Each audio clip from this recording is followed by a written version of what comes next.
Bonjour tout le monde. Il y a 2 semaines, au Québec, on a perdu un de nos grands poètes, Raymond Lévesque. Raymond Lévesque a écrit à peu près 500 chansons. Et quand j'étais jeune, je connaissais Raymond Lévesque et de la génération de mes parents, fait que je connaissais quelques-unes de ses chansons. Entre autres, on chantait par exemple Mon oncle Albert, je ne sais pas s'il y en a qui connaissent cette chanson-là. Et c'était vraiment plus tard que j'ai su que c'était lui qui avait aussi écrit une autre chanson qui est, elle, très, très connue, qui s'intitule « Quand les hommes vivront d'amour ». Et évidemment, beaucoup de gens connaissent Raymond Lévesque à cause de cette chanson-là, parce que c'est vraiment le thème, le sujet, probablement le sujet le plus courant dans toutes les chansons d'amour, dans toutes les chansons qui existent. L'amour, c'est le thème de beaucoup de littérature, de livres, de chansons, etc. Par exemple, si je parlais, par exemple, de groupe rock, puis je vous disais c'est quel le groupe rock le plus connu, probablement que la majorité d'entre vous dirait les Beatles. Et un de leurs chants les plus connus, ben, c'est All You Need Is Love. Ça aussi, ça parle d'amour. Fait que tout ça pour introduire le sujet d'aujourd'hui. On va parler de l'amour de Dieu. Et si on parle de Dieu, par exemple, probablement que pour la majorité des gens, c'est une des choses qui leur vient à l'esprit. Dieu est connu pour son amour. C'est la chose que probablement la majorité des gens connaissent plus de Dieu.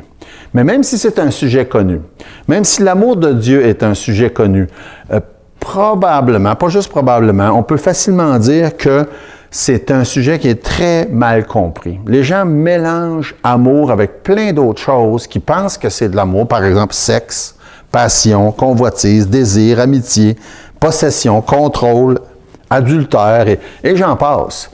Et beaucoup de gens vont dire telle ou telle autre de ces choses-là, c'est de l'amour. Mais c'est parce qu'ils comprennent mal qu'est-ce que ça veut dire, l'amour. Puisque l'amour est si mal compris, c'est rien de surprenant qu'on comprenne mal aussi l'amour de Dieu. Ça fait qu'avant de continuer et de parler de l'amour de Dieu, on va prier. Oui, Seigneur notre Dieu, on est devant toi ce matin pour que tu puisses parler à nos cœurs, nous instruire, nous transformer, nous édifier, nous aider à comprendre, à saisir ton amour. Et que tu puisses bénir chacun de ceux qui écoutent, soit ici, soit ailleurs ou en ligne. On te demande, Seigneur, que tu parles dans les cœurs et que tu amènes les gens à ton amour. C'est dans le nom de Jésus qu'on te prie. Amen. Pourquoi est-ce qu'on comprend mal l'amour de Dieu ou l'amour en général? C'est parce que foncièrement, l'être humain est fait d'une manière, à cause du péché, égoïste, égocentrique. Et à cause de ça, souvent, on pense que l'amour, ça a rapport avec mes besoins, mes intérêts. Tandis que c'est plutôt l'inverse. L'amour, c'est de penser aux intérêts puis aux bienfaits de l'autre personne. Si on prend, par exemple, le grand chapitre de l'amour, 1 Corinthiens chapitre 13, si on regarde dans la description de ce que c'est l'amour, on se rend compte qu'il y a plusieurs des choses qui sont mentionnées qui nous dirigent dans cette direction-là. Verset 4, ça dit « L'amour est patient, plein de bonté, l'amour n'est point envieux. » Puis, l'amour ne se vante point. Donc, l'amour ne centre pas l'attention sur soi-même. La prochaine chose, ne s'enfle point d'orgueil, même chose. Donc, l'amour fait que c'est pas centré sur moi. Verset suivant, verset 5, « Il ne fait rien de malhonnête, ne cherche point son intérêt. » Encore la même chose. Fait qu'il y a 3 des caractéristiques de l'amour qui nous dirigent vers le fait que ça a rapport avec l'intérêt puis l'attention d'une autre personne. Quand je pense à cet aspect-là de l'amour, je pense entre autres à mon expérience chez les scouts. Et chez les scouts, on faisait beaucoup de choses. Entre autres, on devait apprendre ce qu'on appelait des maximes. On devait faire du service. On devait donner un compte-rendu chaque semaine des bonnes actions qu'on avait faites. Et dans les maximes qu'on devait apprendre, il y en a une qui me revient souvent ou qui me fait penser, en tout cas au sujet de l'amour, c'est, on répétait, le scout pense d'abord aux autres. Le scout pense d'abord aux autres. Et ça, c'est une belle description, une belle partie de la définition de ce que ça devrait être l'amour. Penser d'abord aux autres. Ça me revient souvent en tête, ça correspond très étroitement avec qu'est-ce que la Bible dit que l'amour devrait être.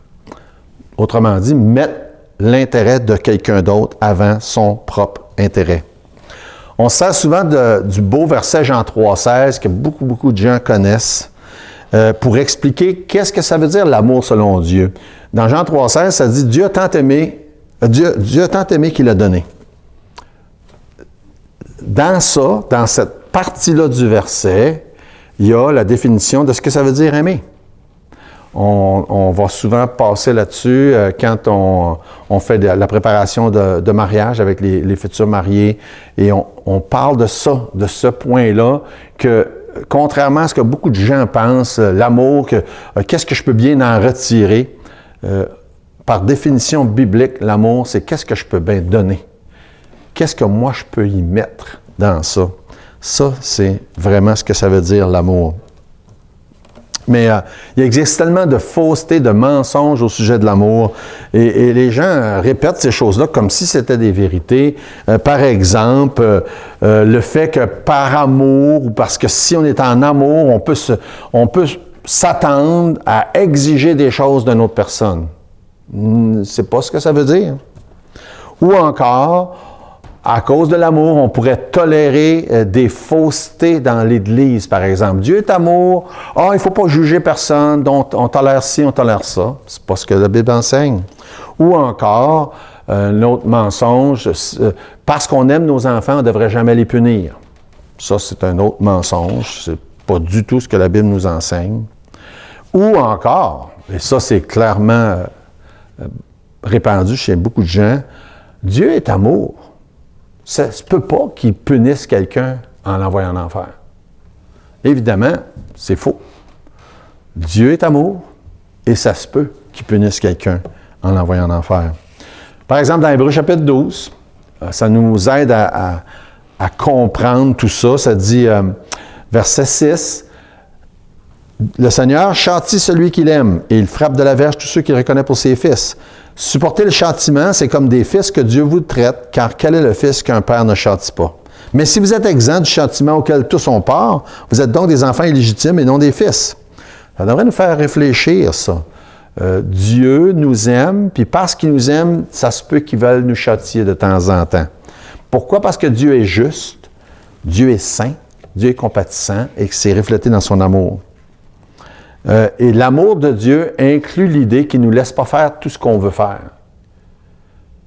Et ça aussi, ça nous enseigne en tant que parents que si on aime nos enfants de la manière que Dieu nous aime, on ne va pas les laisser faire tout ce qu'ils veulent faire.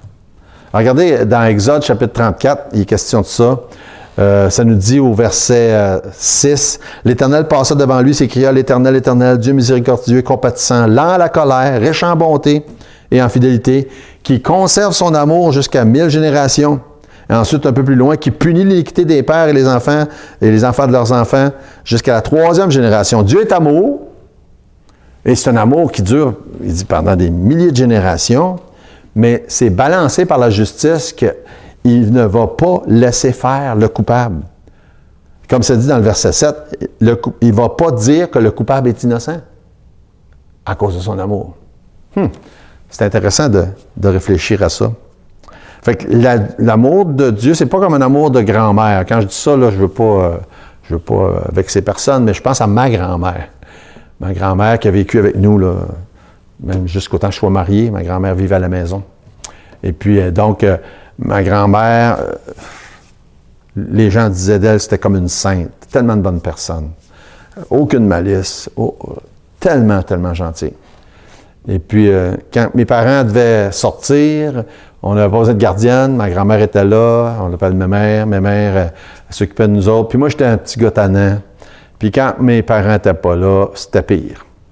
Mais combien de fois je me souviens d'avoir imploré ma grand-mère. Quand je savais que là, mes parents étaient pour revenir bientôt, tu lui diras pas qu'est-ce que j'ai fait, hein? Puis, combien de fois j'ai fait ça? Tu lui diras pas, parce que je voulais pas être puni. Puis à ce que je sache, elle ne les a jamais dit. Parce qu'elle non plus ne voulait pas que je sois puni. Ça, c'est l'amour de ma grand-mère. Quand je pense à ça, je pense à ces affaires-là. Tellement elle m'aimait, tellement elle nous aimait, elle ne voulait jamais qu'on soit puni. Et l'amour de Dieu, c'est pas comme ça. C'est ça que je voulais dire. Dieu ne nous aime pas comme ma grand-mère. Puis à cause de son amour, des fois, il exige qu'on soit puni. Maintenant, à cause de son amour, Dieu exige que toutes les personnes qui n'auront pas placé leur foi en Jésus vont être punies. Punition éternelle. Mais aussi pour ses enfants qui sont sauvés, à cause de son amour, des fois, il justifie nécessaire de nous corriger. Ça, c'est une bonne compréhension de l'amour de Dieu. Il y a beaucoup de gens qui ne comprennent pas du tout l'amour de Dieu. Quand on parle de l'amour de Dieu, probablement la première chose qui me vient à l'esprit, il y a beaucoup de choses qu'on pourrait dire, on va parler de la grandeur de l'amour de Dieu. L'amour de Dieu est immense. Et là, il y a beaucoup d'expressions dans la Bible qui nous parlent de la grandeur de l'amour de Dieu. Par exemple, dans Jean 3,16, on l'a mentionné, ça dit « Dieu a tant aimé ». Ça parle de quoi? Ça parle de la grandeur de son amour. Dieu a tant aimé le monde. Dans Jean 13, la dernière soirée, Jésus est avec ses disciples. Ça dit « Il mit le comble à son amour ». Encore là, on parle de la grandeur de son amour. Dans Jean 15, quand il est question... Encore là, c'est les derniers temps que Jésus passe avec ses disciples, il va se faire crucifier bientôt. Il dit, il n'y a pas de plus grand amour que de donner sa vie pour ses amis. Encore là, on parle de la grandeur de son amour. Fait qu'il y a plusieurs places où il est question de la grandeur, que ce soit l'idée que le comble à son amour, il a tant aimé, puis la grandeur de son amour. L'amour de Dieu est immense. Puis probablement que dans l'expression de Jean 15, c'est la meilleure explication de la grandeur de son amour quand ça dit « il n'y a pas de plus grand amour que de donner sa vie ». Paul plus loin, quand il parle de ça dans Romains chapitre 5, il revient avec cette idée-là, puis il dit il y en a peut-être qui donneraient leur vie là, pour des gens des bonnes personnes. Par exemple, on pourrait dire peut-être quelqu'un donnerait sa vie pour ses enfants, quelqu'un donnerait sa vie pour son conjoint. Jésus lui a donné sa vie pour des pas bons, là. Des pécheurs, des gens comme moi, comme toi. Ça, c'est de l'amour. Ça, c'est de l'amour.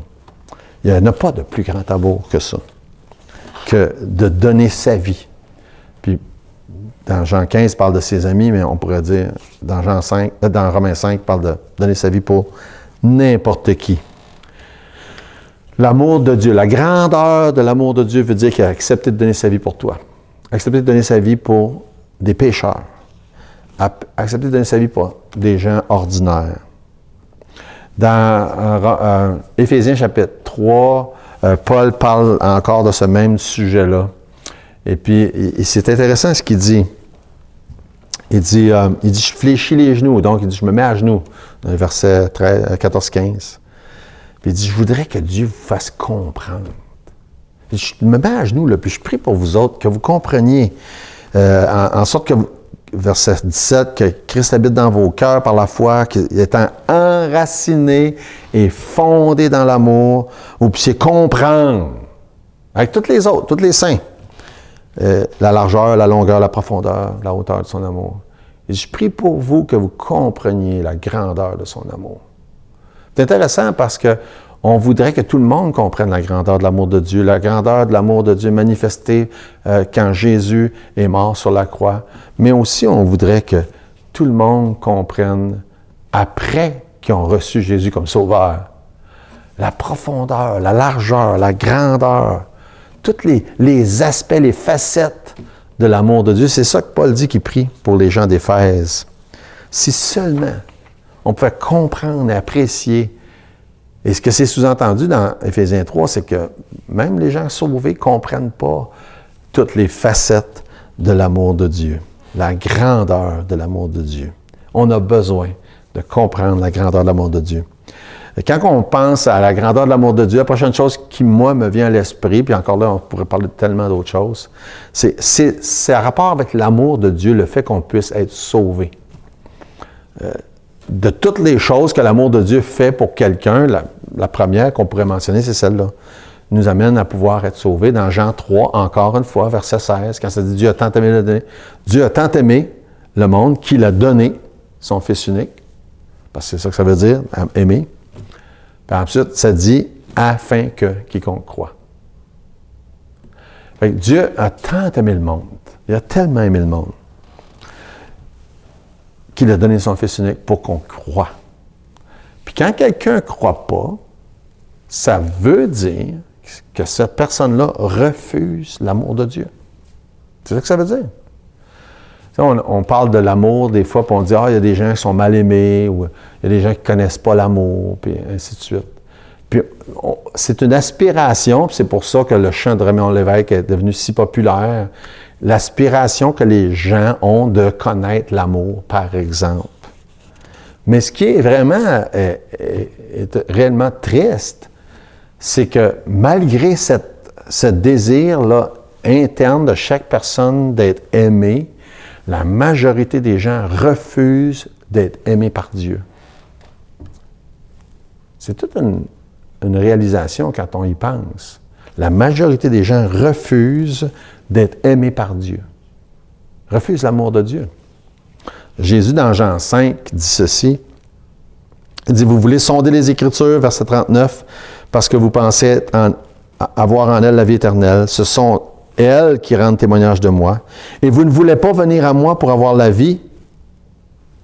Je ne tire pas ma gloire des hommes, mais, verset 42, je sais que vous n'avez point en vous l'amour de Dieu. » Il dit, « Vous ne voulez pas venir à moi, puis je sais, à cause de ça, que vous n'avez pas l'amour de Dieu. » C'est intéressant, ça aussi, de manière que c'est dit. Refuser de venir à Jésus, ça veut dire qu'on a refusé l'amour de Dieu. C'est ça que ça veut dire. Il dit, vous n'avez pas l'amour de Dieu. C'est... Beaucoup de gens refusent de recevoir l'amour de Dieu. C'est ça que ça veut dire.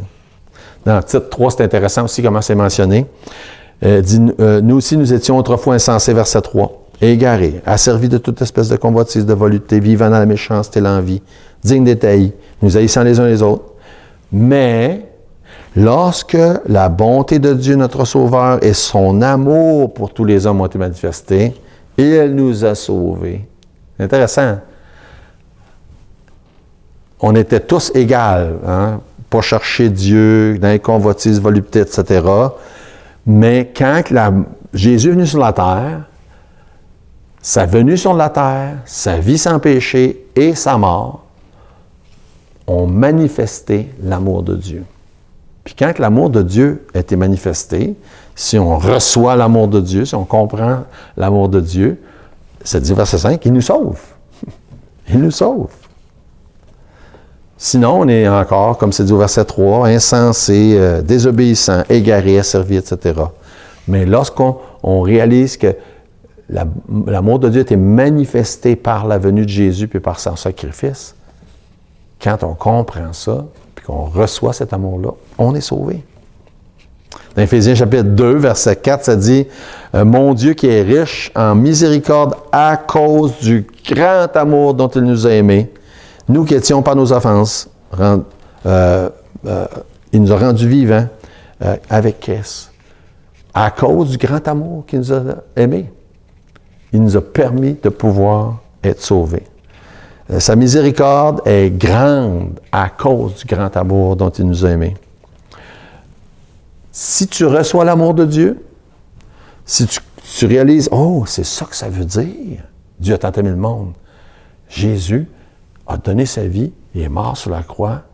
Moi, je méritais de mourir, il est mort à ma place. Donc, je place ma foi en lui et je peux être sauvé. Là, tu reçois l'amour de Dieu. C'est ça que ça veut dire. Si tu es sauvé, ça veut dire que tu as reçu l'amour de Dieu. Et si tu es sauvé, tu as reçu l'amour de Dieu agit dans chacun d'entre nous de plusieurs manières. Entre autres choses, la prochaine chose qu'on voit, c'est l'amour de Dieu nous restreint. Après qu'on est sauvé, l'amour de Dieu nous engage à ne pas tolérer n'importe quoi. C'est ça que ça veut dire. On a vu tantôt dans Hébreux 12, ça c'est une citation de Proverbe 3 qui dit « L'Éternel châtie celui qu'il aime, comme un père l'enfant qu'il chérit. Fait que l'amour de Dieu nous corrige, nous châtie, nous restreint. J'aime ça dans Jean 15, comment c'est dit. Jésus dit, verset 9, « Comme le Père m'a aimé, je vous ai aussi aimé. » Okay? Fait que le Père a aimé Jésus, Jésus a aimé les siens, puis ensuite il dit « Demeurez dans mon amour. » Fait que il y a comme une séquence intéressante. Puis au verset 10, il dit, « Ben, si vous gardez mes commandements, c'est parce que vous demeurez dans mon amour. » Il y a un lien entre l'amour du Père envers le Fils, l'amour du Fils envers les chrétiens, puis le fait que les chrétiens vont vouloir obéir à cause de son amour. C'est relié à son amour. Dans Deutéronome, chapitre 8 aussi, ça dit ça. Chapitre 7, verset 8, ça dit « Mais parce que l'Éternel vous aime, parce qu'il a voulu tenir son serment qu'il avait fait à vos pères, l'Éternel vous a fait sortir par sa main puissante. » Là, il parle il vous a fait sortir de l'Égypte.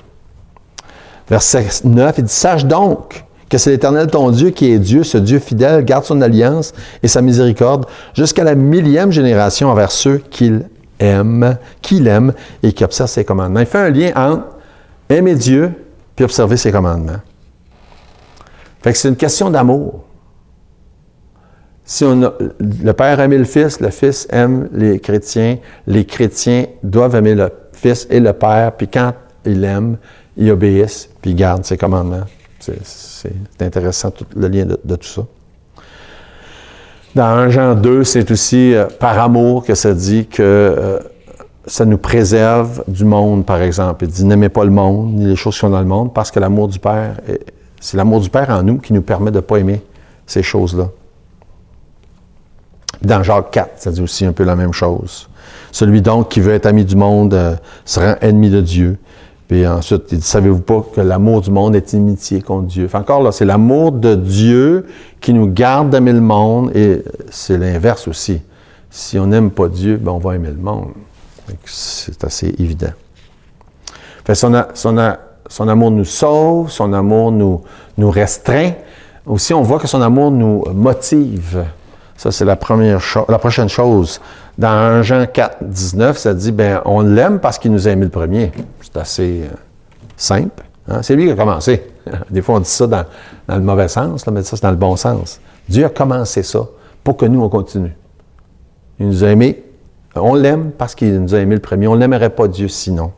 C'est ça que ça veut dire. Son amour nous permet d'aimer. Dans 2 Corinthiens 5, ça dit « Son amour nous presse, nous motive, nous encourage, nous permet de pouvoir l'aimer nous aussi. » Il est mort pour nous, non, on devrait vivre pour lui. C'est ce que ça dit dans 2 Corinthiens 5. Ça nous pousse, ça nous presse à l'aimer lui puis à aimer aussi les autres. Une chose qu'on peut dire, puis qui c'est tout à fait légitime, des gens, des fois, se posent la question, c'est quoi le secret du bonheur? Bien, le secret du bonheur, c'est d'aimer Dieu, aimer les autres, puis ensuite soi-même. C'est complètement à l'envers dans la pensée du monde. Mais le secret du bonheur, c'est ça. Aimer Dieu en premier. Aimer les autres, puis ensuite soi-même. Puis c'est l'amour de Dieu qui nous permet de faire ça. Non, ça ne vient pas de nous autres. Plusieurs beaux passages, je vais juste en citer quelques-uns. Psaume 86, 5. « Car tu es bon, Seigneur, tu pardonnes, tu es plein d'amour pour tous ceux qui t'invoquent. » Ésaïe 54, 10. « Quand les montagnes s'éloigneraient, quand les collines chancelleraient, mon amour ne s'éloignera point de toi. Mon alliance de paix ne chancellera point, dit l'Éternel, qui a compassion de toi. » Psaume 116, verset 1. « J'aime l'Éternel, car il entend ma voix, mes supplications. » Verset 2. « Car il a penché son oreille vers moi, et je l'invoquerai toute ma vie. » Fait que c'est l'amour de Dieu qui motive selon ces passages-là. En conclusion, connais-tu le Dieu d'amour? Connaître le Dieu d'amour, ça veut dire connaître Dieu, connaître Jésus, connaître ce qu'il a fait, son sacrifice, son don gratuit, puis avoir placé ta foi en lui. Connais-tu le Dieu d'amour? Autrement dit, dans le langage biblique, es-tu sauvé? C'est ça que ça veut dire. T'as-tu, à un moment donné, réalisé que quand Jésus est venu sur la terre, Son amour a été manifesté quand il est venu, son amour a été manifesté le reste de sa vie, son amour a été manifesté quand il est mort, quand il est ressuscité. Et tout ça dans le but de te sauver. Dans le but que toi, tu ne sois pas châtié à cause de tes péchés, mais tu puisses avoir la vie éternelle. Connais-tu le Dieu d'amour? Peut-être que oui. Tant mieux. Si ce n'est pas le cas, il faut régler ça par une prière, confessant tes péchés, demandant pardon, demandant à Dieu de te sauver. C'est comme ça qu'on place notre foi dans ce qu'il a fait pour nous, pour le pardon de nos péchés. Et si c'est déjà le cas, bien, connais-tu l'amour de Dieu? Parce que Paul, quand il dit « je me mets à genoux pour que vous compreniez », là, ça veut dire qu'il y a beaucoup de chrétiens qui ne comprennent pas la grandeur, la profondeur, la largeur, tout ce que la Bible dit de l'amour de Dieu. Connais-tu vraiment son amour?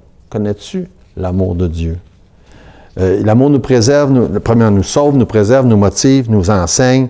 Et certainement, une des choses que la grandeur de l'amour de Dieu fait, c'est que ça nous rassure.